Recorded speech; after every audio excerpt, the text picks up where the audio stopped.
Hello guys. At yun na nga, dahil tayo ay medyo nagpapahinga at nag-iintay ng customer, mayroon lang tayong pag-uusapan, no? Diwata, si Diwata. Lumalaki na nga ba daw ang ulo? Or yumayabang na? Dahil sa kumakalat na mga video na meron siyang pinapahiya, ini-snub at saka hindi pinapansin, simpleng picture lang hindi mapagbigyan, yun mga kumakalat na gano'n, di ba?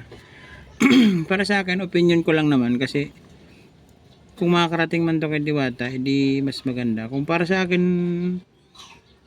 mas okay kung halimbawa pagod ka or wala kang, sa feeling mo di ka okay, wala kang pahinga, ba't di mo subukan mag day off, di ba?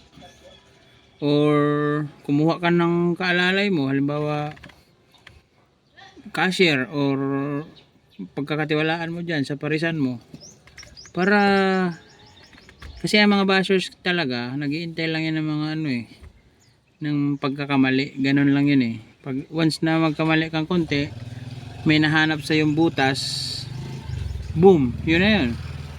Kasi alam mo naman ang pag sikat ka, kailangan mo talaga laging nakaharap sa camera, kasi simpleng pa-picture lang o hindi mo pag mapagbigyan. Siyempre para sa akin naman magdadamdam yun, kasi kumbaga nag-i-effort ako pumunta dyan, idol na idol kita, tapos lagi mong pinapamukha na kumain na kayo, tapos hindi porket nagbigay ka ng 100 obligado na baga sa mga entertain mo. Hindi naman siguro ganon, sabi mo ganon. Pero para sa akin, dahil sikat ka naman at ang naglagay sa'yo dyan ni maliliit na vlogger sa umpisa lang, hindi ka naman mapapansin kung hindi hindi sa maliliit na vlogger. Ngayon ang ang priority mo daw tindahan. Pero hindi dapat nababalance mo yun, tindahan tsaka pag-entertain sa mga sa mga maliliit na vlogger.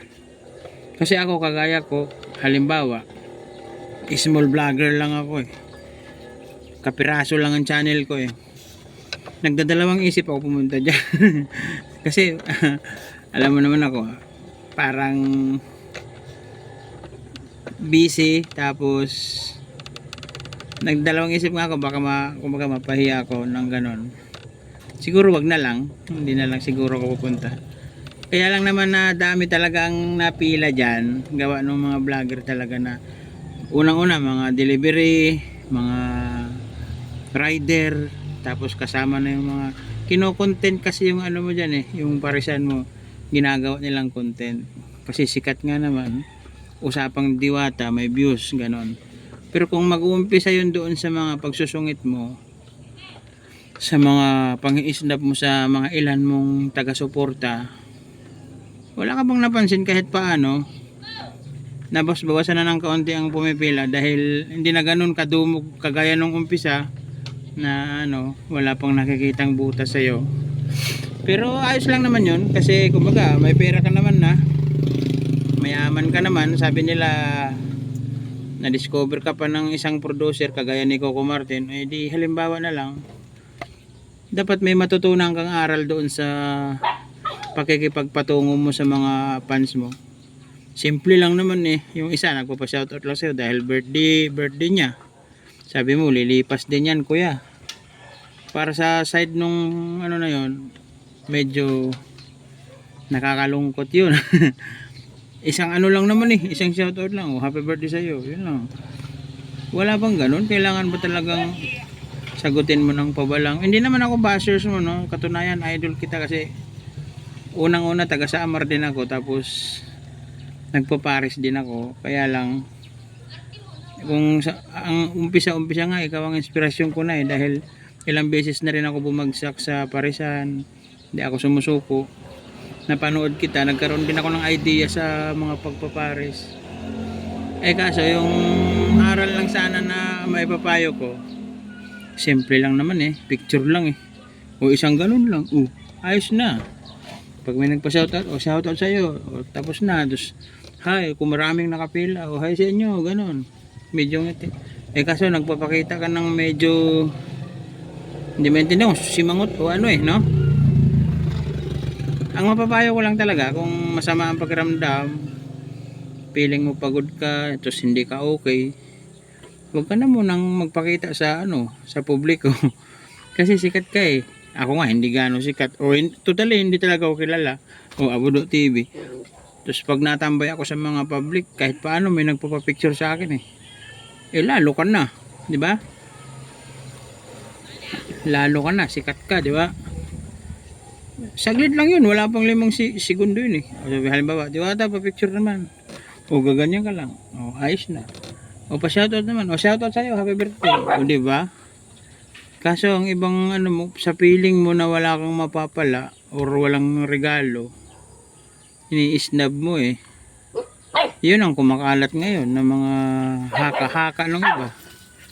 Kaya karamihan din kami, kagaya ko, halimbawa, bala ko magpunta dyan, wag na lang kaya. O, hindi naman ako bastos, no? Yung sinasabi ko lang sa loobin ko kasi ako medyo busy din ako ng tao. Dalawa ang negosyo ko. Isang parisan at saka isang meat product, no? Ngayon, sa isip ko baka hindi tayo pansinin doon ni Diwata kasi hindi naman tayo gaano ka popular. Sige, wag na lang. O ibig kong sabihin, kung pumunta ako diyan, 5 kami yung magkakasama. Isang driver, isang asawa ko, isang cameraman, tapos meron pa kaming sasabay, mga 5 sana kami. O sa kagaya kung nag-iisang maliit na vlogger, 5 na agad kami member. Eh kung 100 kaming ganun ang mindset ba pupunta dyan, di 500 na katao yun yung ganun na pupunta dyan.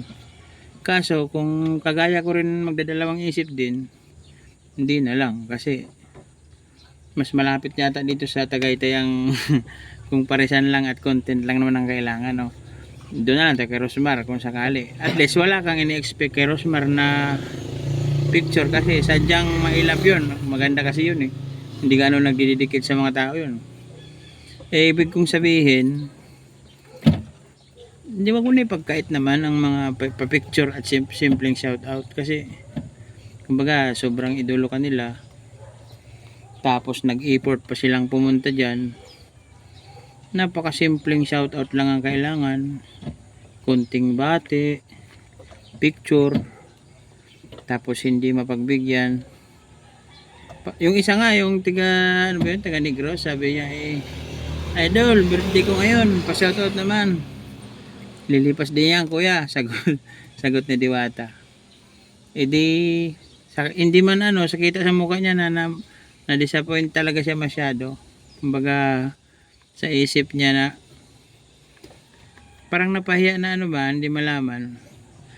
Kaya madaming kumakalat talaga ngayon na mayroong taga Samar din mismo, kababayan, pinagsarahan lang ng pinto ng kotse, di ba? Maraming butas eh. Pero sa mo naman, sa paniniwala mo naman, wala naman problema kasi nandiyan ka na ngayon eh.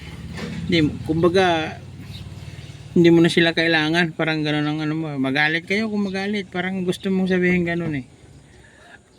Sabi mo, hindi porkit nagpunta kayo tapos nagbayad kayo 100, obligado na ako na makipag sa inyo, makipagpa-picture.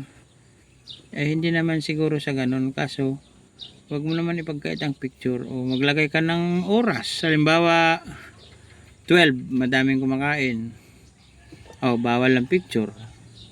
I-schedule mo siya ng alas 2 hanggang alas 3, 1 oras picture. Tapos pag alas 3 maraming nagme-merienda, bawal na uli. Pagka alas 4 hanggang alas 6 pwede na uli. Pagka alas 6 hanggang 7 madaming magkakain uli yan. Kasi alam ko ang oras ng parisan eh. Alam ko ang oras ng kain ng tao eh. Pwede na uli. Picture na uli. Shout out. Ngayon kung pagod ka at di mo ramdam na okay, mainit ulo mo, hindi wag ka muna maglalabas para di ka makitaan ng butas. O ganun lang yun. Pero, hindi, opinion ko lang naman to. Pero kung Nasa sayo naman yun, bahala ka na sa buhay mo, no?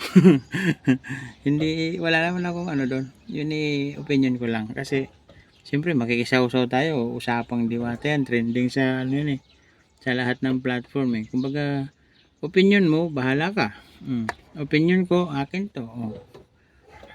'Di ba? Yun lang muna guys. At ako'y uuwi na gawa nung tumataas na rin ang araw at puyat pa tayo. Okay?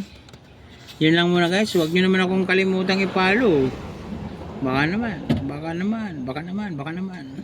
Pag umabot tayo ng 100 followers, mamimigay tayo ng 100 loot. 100 din katao. Ibig ko sabihin, tag-iisa kayo. Sige, mekos-mekos na.